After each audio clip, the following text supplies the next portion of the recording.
Welcome to Between Shelves. where we make connections between literature, theology, philosophy, psychology, and culture. Join us as we explore the interconnectedness of race, spirituality, psychology, and metamodernism. Each episode invites you into a thought-provoking journey, unpacking how these elements shape our understanding of the world and ourselves. My name is Aaron Waldron. We're a religiously traumatized theopoet and a shaman in journey. Our work focuses on creating community and between spaces for religiously traumatized millennials, navigating life beyond colonized religion. And my name is Rafael Reyes. My work is on the importance of imagination and theopoetics in philosophy and religious pluralism. We invite you to Between Shelves To learn, listen, and become. Hello, everyone, and welcome back to Between Shelves. It's great to have you here. Aaron, it's always good to see you, and always welcome on this podcast that we're co-hosting. We've been having this wonderful conversation on metamodernism and how it's shaping our world as we speak. But we haven't heard a lot about Black metamodernism or modernism as it engages other cultures, right? And that's been our question and our pursuit for some time, but we've been hearing it maybe from a European lens or just from a general lens, and not really hearing it from the lens maybe from a Black perspective or Latino perspective. And so I think today that's what we're kind of doing. We're kind of segueing or moving into this other perspective called Black metamodernism and some persons who have shaped this. Do you have any thoughts on that before we kind of like jump into that? Yeah. It made me think of how, for myself, we stumbled upon it in our process or journey of learning and even self-discovery.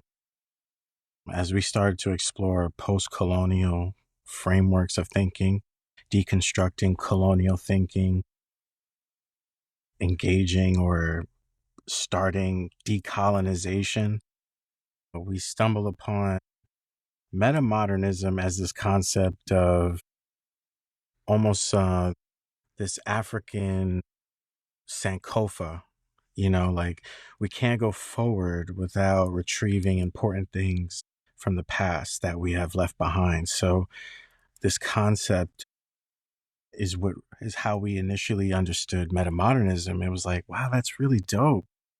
But what happens now when we apply it to like post-colonial issues? The deconstructing of chattel slavery, race, identity and society within this Western culture. And then above all, how do we reconstruct that meta-modern piece, How do we even start to imagine ourselves and our futures beyond the things that we have started deconstructing in a post-colonial lens here in America? So this topic of Black metamodernism is really interesting to me because initially at face value, we're like, oh, is this only for Black people? And then as we explored it more and looked into who was talking about this and get form, and structure, we noticed that no, Black is a symbol, an artistic symbol to emulate everyone that's not part of the colonial imagination. Because it seems like the world is dominated by the colonial imagination, right? And we're trying to find ourselves in the midst of all that, But yeah, that's what we thought of. When you were talking, you brought an interesting point that I want to just raise up again. When we've been considering metamodernism in general, there seems to be we realize that there is an issue of race and we have to deal with it. But when we looked at Black metamodernism, it's seeing metamodernism from within to say, yeah, we are the ones receiving those issues. We're the ones in the midst of those issues. And how do we see ourselves and how do we break out of it, right? And you talk about post-colonialism, you mentioned that. And Post-colonialism is that framework of thinking is of how do we find ourselves beyond colonial thinking. And so it seems to me like this black meta-modernism is how do we understand meta-modernism outside of a colonial framework of thinking, which is what I think black meta-modernism does. And I think you also bring another point, this idea of black.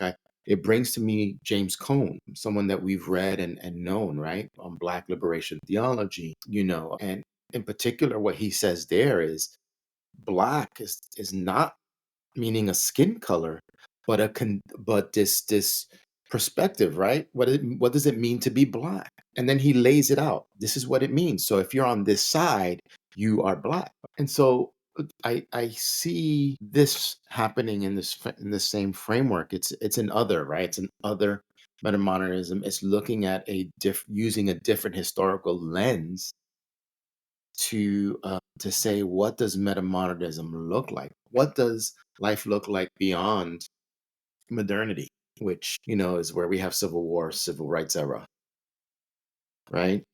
The begin and what does it look like even after postmodernism? Because although postmodernism may have been helpful in establishing an identity, it led to something very interesting called hypermodernity.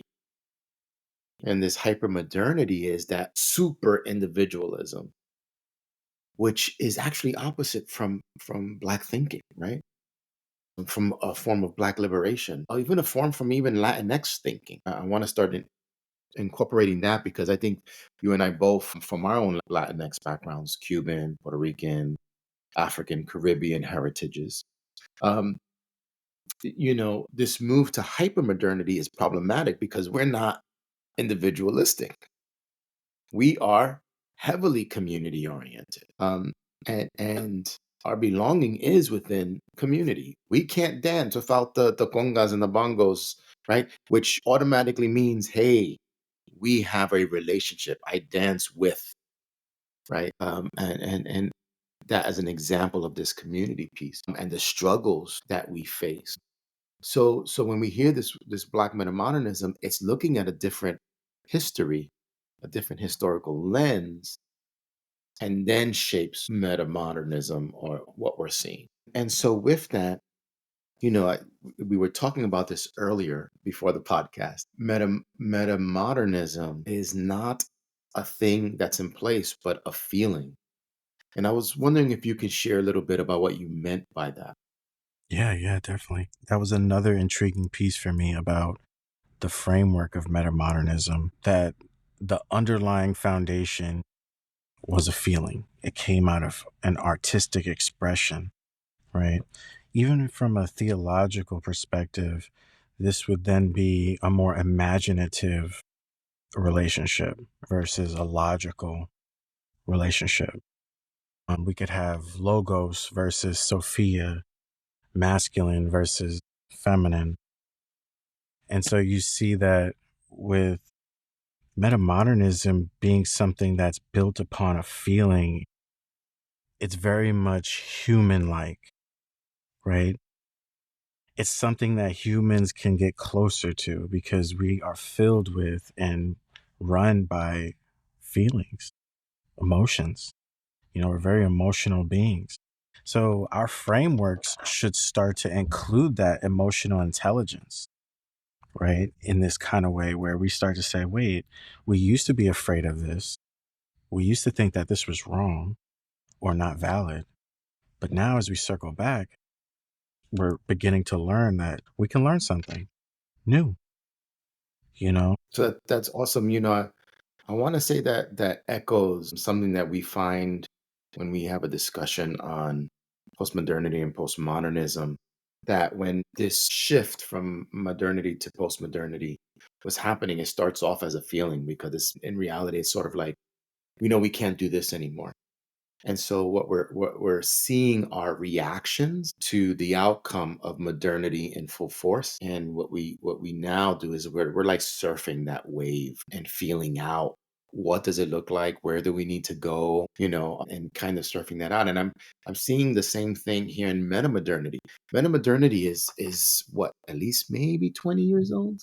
something like that. And yet we're still feeling it out.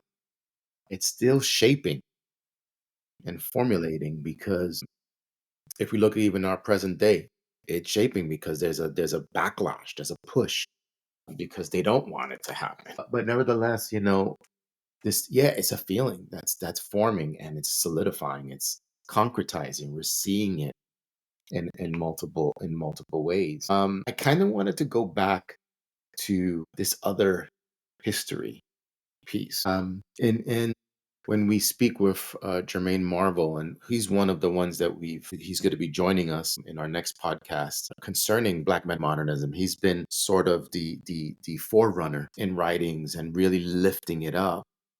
But he brings this really interesting concept of the two cradles, and that there's a northern cradle and a southern cradle, which has a different way of understanding history and frameworks of thinking. And I think what Jermaine Marvel does, he goes in the northern cradle, which is what we see in the West, is where we see these notions of scarcity, um, and logic, right? Efficiency, which leads to what he considers what this move towards AI, which is that ultimate efficiency.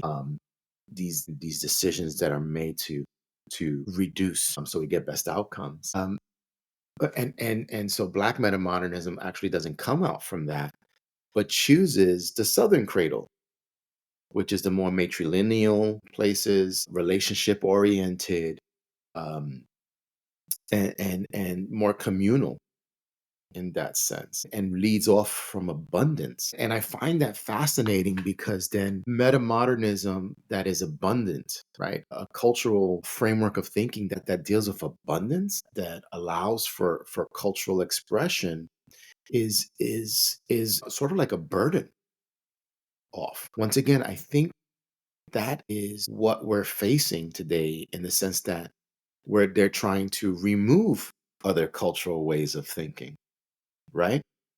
To this one way of cultural thinking. This is the best. This is the only way to think. And it's great and it's good. And this matrilineal framework, what they call the Southern cradle, that Jermaine Marvel brings out, is fascinating because it allows for expression, because the culture of who we are contains all of that. And it really gives strength to the black meta-modern framework of thinking of the both and. We hear that in meta-modernism, but this really finds its resonance. We really begin to see it when we understand that Southern cradle framework of thinking. And I just found that to be beautiful. Definitely, definitely. Just to piggyback off that, it's interesting how the Southern cradle as a symbol, close to or right at the equator, and, really in parallel to this abundance, this idea that we have so much, we can prosper, we can share, we don't have to fight over, we don't have to create systems like capitalism and democracy and whatnot, because we don't have to control as much, because everyone can have and take and we can still have leftover. And then you have this psychology that develops in the South, in the warmth, in more of the sunlight, more vitamin D, more melanin. We can keep breaking this down, but you see how the Southern cradle appears so rich, so abundant, but the Northern one, it then makes the story make a little bit more sense. Why would you be so angry and hurt that you would devise systems of thinking that are rooted in control, built on enslavement, built on lies, manipulation, right? And then you glorify politics. So, it's really interesting that these people that are experiencing and were traumatized deeply by scarcity, it fascinates me how they have devised and used their imagination to create these oppressive yet creative ways to oppress people. You know what I mean? It's not like right smack in front of our face, but you got to look a little deep to see in between the lines to figure it out. But it's there. And they devised these things years ago. These people are not dumb. We're not dealing with ignorance like that. I think we're dealing with that trauma piece, you know? And I find it fascinating that as color people, it's hard for us to get to that level, because we are still experiencing so much trauma that we're not there to say, I see your hurt more than me. Because right now, most of us can only see, I'm the most hurt. And that's amongst each other, So it is interesting that the cradle theory or mythology helps us see history a little different. It's not as biased. It says, oh, there was two. There was a choice. So, then that makes everything else say, if it was a choice, then everything we have right now is by choice. And that makes everything hella complicated. It's no more Republican, Democrat. It ain't that easy no more. It's people have formed families or groups and then made specific choices that affected hundreds of thousands of other people by design, like a domino effect. They've tried to calculate these things. Yeah. Yeah. I think a lot of what we do are choices. I think almost everything is choice, whether forced or critically thought upon. The question, and then I go back to these two words: is where the choice is based on scarcity or where the choice is based on abundance? Just to note, the author that speaks about the cradles was Chik Anta Diop. Chike Anta Diop, and talks about these two geographical regions. I mean, they consider the northern patriarchal and the southern cradle matriarchal, which lends itself to different societal structures, different values, and different reasonings. And what's interesting is that even on the southern cradle, on questions of, let's say, AI and development, they say the advancements of quantum computing and AI development leads to a more flexible AI, as opposed to looking for an AI that's super fast, that does well on these one things. Then we can beat others. And it's a move away from competitiveness to cooperation. It's fascinating, these ways of thinking, because then that's a meta-modern way of thinking. There is a big push against meta-modern ways of thinking, because that would mean that we have to admit or affirm the other as equal, right? And that is the issue. Giles Deleuze, in his own post-structuralist work out of postmodernity, was one of affirmation of difference. And that's the push. We're pushing against this affirmation of difference, and that there can be only one way, because then there is a reckoning that our religion isn't unique and better, that our technologies aren't unique or better, that our monetary systems, our power, and even our democracy is not better. And it's not democracy that we're upholding. It's something else. It's maybe the upholding of empire as better. And so then thinking from a meta-modern perspective is a breath of fresh air. It is sort of like a salvific experience, just the way postmodernity was salvific. It saved us because we were drowning in modernity. Postmodernity saves, but then we're drowning in postmodernity, and now we're in meta-modernism because of certain outcomes. So certain outcomes. Hypermodernity is not healthy. Nihilism is not healthy, right? All means nothing, or everything turns out to be for nothing. There is no meaning. And so metamodernity tries to reincorporate value, looking at our histories and looking at the values that have been passed down to us from it. So there's some deep value in that. Another piece, and I think this is the interesting part of Black Meta-Modernism with that both and thinking. And I want to borrow what Jermaine Marvel used. He calls it diunital way of thinking of the both and. But he uses this different term. I think it comes from another scholar by the name of Vernon Dixon, who was an artist. I think he was one of the first to coin Black Meta-Modernism. I'm not too sure about that one. But this diunital thinking was termed that way because for blacks, for people of color, I want to expand it out. We get some form of cognitive difference because we have to sort of decide between conflicting beliefs. We can see that when we're seeing a Hispanic that has to choose between their culture and American culture to survive, or blacks having to choose between their culture and another culture to survive, or Asians having to choose between cultures, having to code switch. There's that form of cognitive difference, of a conflict of values and beliefs and ways of thinking in order to survive and to make it. And he uses these two terms, diunital and triunital, because he goes, these are the only ways that we can somewhat survive and break out of that cognitive difference. I was just wondering if you have any thoughts on that. And if not, then it's okay. Oh yeah, it's definitely.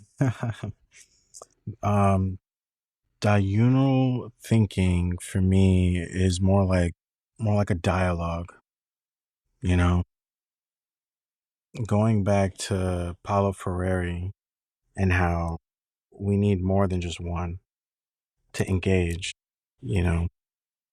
So for me, when we were learning and embodying theopoetics, this frame of thinking was in the background. It had to be, because if not, then we wouldn't be open to consider our own shadows, our own ignorance, our own privileges, so like all these things have to be brought forward so that we can have more of a realistic ground in which we can both be on and build on, you know. I think it's very important that authenticity and even, being deliberate about things, like taking words and making it into action. I think that's very courageous, but it does require more than one. It's like a ping pong back and forth, and once you build up that good amount of rhythm or energy, you can do incredible things. But when you're bouncing it against something that's not bouncing it back, you're bouncing a dead wall. It's just like, what am I doing? I'm wasting my energy here. True. And those examples can go a lot of ways. I think where and you're right on. I think you're spot on that diunital thinking. It's just an honoring of what emerges from the two frameworks. What's interesting for me with that is how that conflict with post-colonial or decolonial frameworks of thinking, which says I have to completely remove colonial frameworks because that creates limitations on who I am and what I do. And that means my framework of thinking is not a 50-50, right? It's not emerging as something equal that comes out, but is always won over by that which is the first, which is the thesis, as you will. For Hegel, right? Because this is an idea that Hegel comes out and we're using it. I always felt that dialectics was a bit unfair because it still works on the framework of which one is more important. The first one is always going to be more important. First one is bigger. I have to prove my thesis, but I have this antithesis. So let me get the good stuff out of it, and then I leave the rest behind. That's for me is problematic.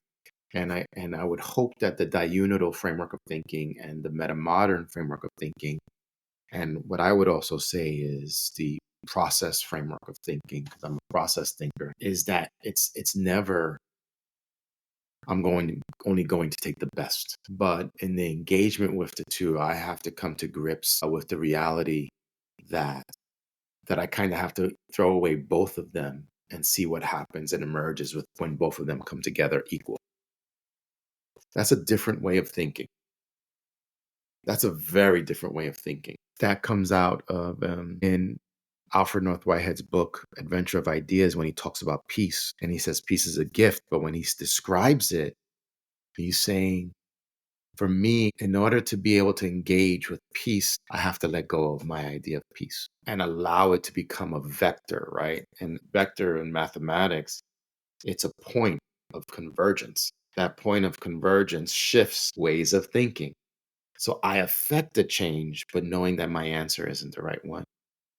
Once again, a mind-blowing different way of thinking that challenges the notion of thesis as synthesis, saying that the first one and the second one, I'm only going to grab the best of the second one, so I get this synthesis. It can't be that way. And so my hopes is that in Black meta-modern thinking, we don't do that. We don't do what we see in dialectical thinking, but that we are truly honoring these cultural brothers and sisters who can help me shape a better idea, knowing that my idea isn't it, that my view isn't it, but it should somewhat get someone to think and then create a different view that looks at both. That's not easy. That's not efficient. And yeah, that's all I'm going to say on that. That's risky. I like that. That's risky.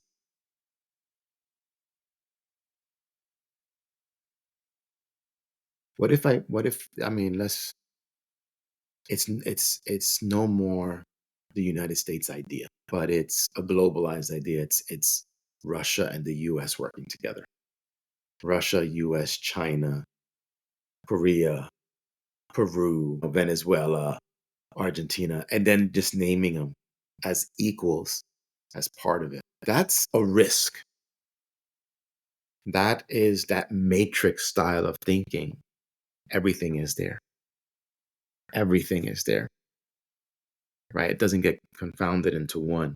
It's all there, and you have to see it as all. So yeah, this I think that's Black Meta-Modernism pushes that further, pushes that a lot further, and that's what's fascinating that I'm seeing in my readings of Black Meta-Modernism. In this thought-provoking episode of Between Shelves, we dive into the transformative concept of Black meta-modernism. This emerging framework reimagines meta-modern thought through the rich, complex lens of Black and other cultural experiences, histories, and narratives. From art to philosophy, culture, and spirituality, we're unpacking how Black meta-modernism disrupts outdated frameworks around race, belonging, mess, and self-expression, opening up new pathways for reimagining the future. Whether you're a seeker, a scholar, or just curious about the evolution of identity in our ever-changing world, this dialogue has something for you. Catch the latest dialogue Between Shelves, streaming now on all your favorite podcast platforms. Don't forget to subscribe, share, and leave us a review. Let's explore the in-between together. And now, let's return to our dialogue with Aaron and Raphael as we continue exploring how Black meta-modernism reshapes our understanding of identity, creativity, and the ever-evolving journey of becoming in the 21st century. Yeah, it's interesting too. We wrote that small little book called A Strange Fruit, Theopoetics of Slavery in America. This was really before we started exploring Black metamodernism. But we noticed that when we were learning more about Black metamodernism, we're like, oh, this book, a particular chapter we wrote called The Colonizer in Me. And it just adds to what we were just talking about, and this idea that I can't get rid of it completely, and in the chapter we were describing in a theopoetic way how when we look for it to look different than us, we see that it's a reflection of us. It's us. Like these ideas have transcended into our identity, and it's our ego, or it could be another aspect of us that's trying to preserve something that it feels is safer or for our betterment, or protection, these very primitive yet powerful notions that are happening in our psyche. And it's crazy how we're looking to look at, like, oh, white people, they're the problem, for example. And it's like, no, actually, it's us. We're doing this. We're perpetuating it. We're keeping this thing alive up here, and when we start to realize that and you start wrestling with your frame of thinking, it's very sacred, but it's also very vulnerable, I would say. It's not something you take lightly. That's mind blowing what you said, because, when we're there seems to be a competitiveness when we're looking at frameworks. Let's say, for instance, when we think about futurism, and then we talk about, let's say, Latinx futurism or Black futurism, which then is sort of like a swipe at the other, right? And saying we made a better one. And so it maintains or continues a competitiveness, right? And also this need for survival, which becomes combative. And so what I like, and once again, I want to go back to meta-modernism, Black meta-modernism, and I'll also here include something we really haven't talked about, Latinx forms of meta-modernism, is that we can use the same terms and it leads to the same failures. And so what we need to do is begin using different terminology that shifts the focus and shifts the argument. And I think that becomes mind blowing, because then it's not a combative response, but here's my stuff, here's your stuff, let's bring it together. And I think that's a fabulous thing that you bring up, and came out of what you just said. There's a need to not use these same terminologies, because then it's I'm pissing on you, so to speak.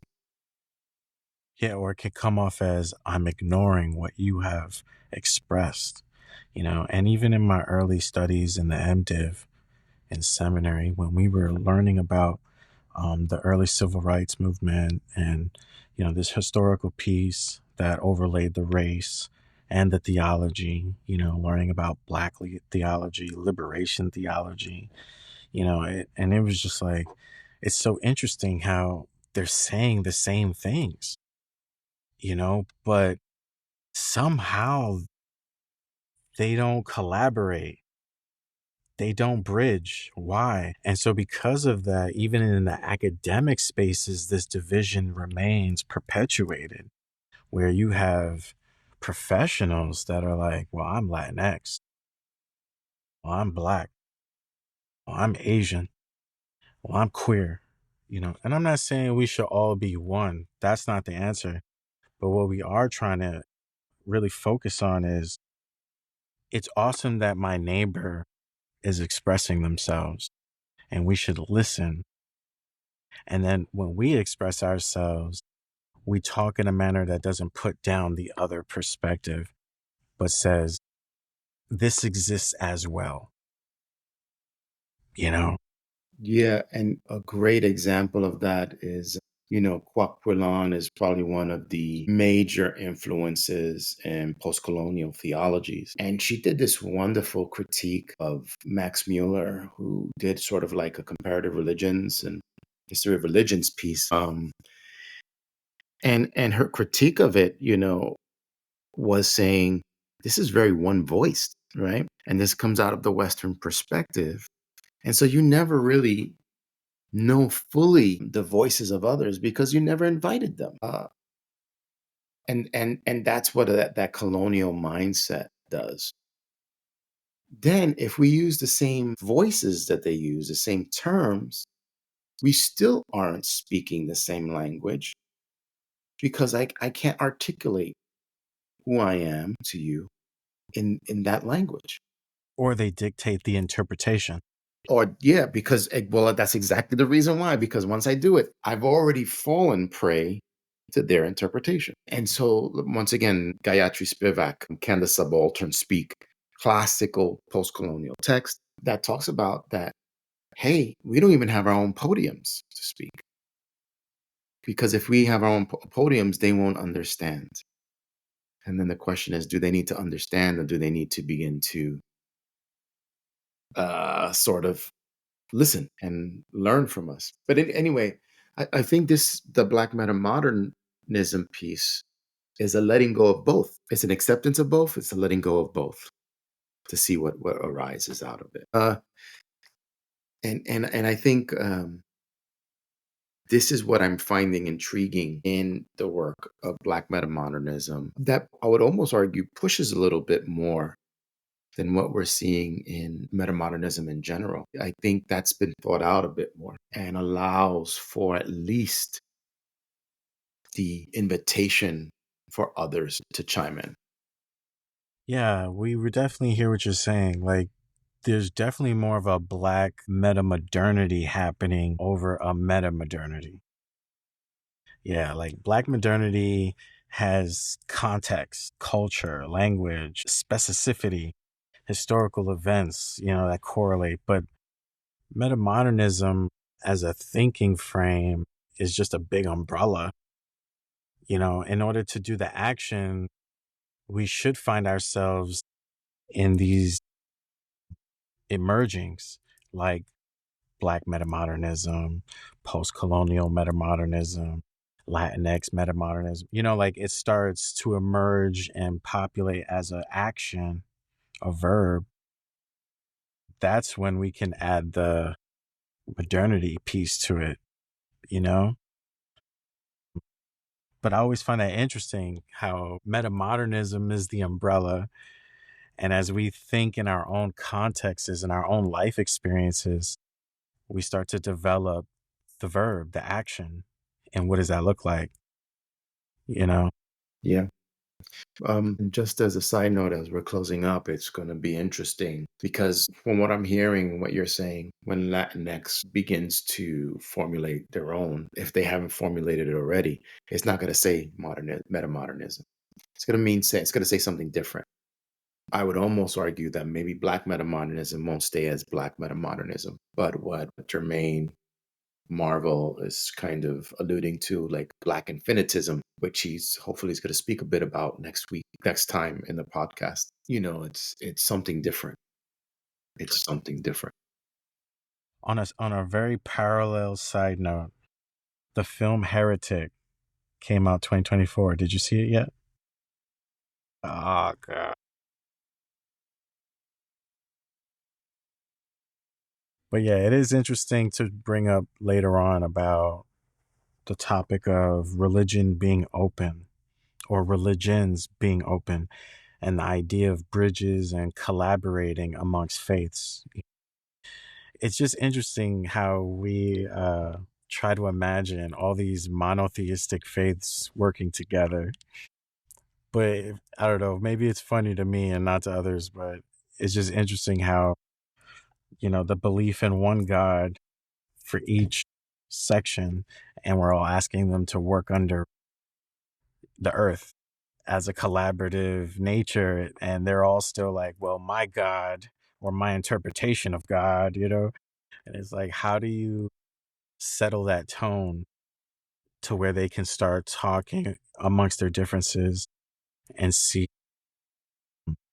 the overlapping, the intersectionalities? Yeah. This is why I don't think apologetics works. The study of apologetics or the field of apologetics still falls under a patriarchal, combative framework of thinking. So, they'll say this person has it wrong, so their logic and their theology is wrong. That's what apologetic tends to boil down to. We see it in atheism theological debates, right? You're wrong because of this, you're wrong because of that. That's why I don't.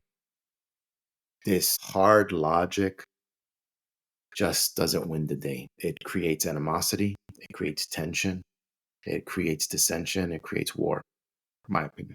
Not to throw myself in there, but I think a lot of the reason why I work in imagination, the author John Salas wrote something in his book, The Force of Imagination, where he says imagination asks us to take everything. Let's say if we just use religion, all the religions, and we put them together in an image, and it's in its most tightest. I mean, they're like probably face to face, neck to neck. They're like this. And then the idea is to hover over it to see what's happening. But he goes, in just an instant, that image breaks. But what's left for us is a glimpse and a possibility of what can happen. That for me is a method that I see Catherine Keller doing and Roland Farber saying, what happens when we join these aspects of God together? Not that they're wrong, because it's this is how they see it. Let's piece it together. Let's see what the elephant looks like. That is a better response because we're not here to say everyone this person's wrong or that person's wrong. It's like what does the damn elephant look like? What are the values that we uphold? And it's not a one-to-one. It's gonna look janky, Yeah. but it's there. It's something to work with. Again, it goes back to that northern southern cradle.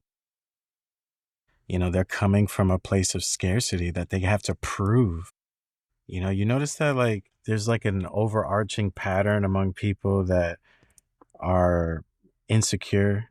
They feel like they have to prove something, like, and the fact that you have to prove it, maybe something's not there. You're trying to compensate, and everyone trying to prove something, they're looking for outward affirmation. Like when you start to really realize, you know what, I'm smart enough. I no longer have to prove to people that I'm smart. I no longer have to impress them with words or what I'm talking about. Like I'm just myself.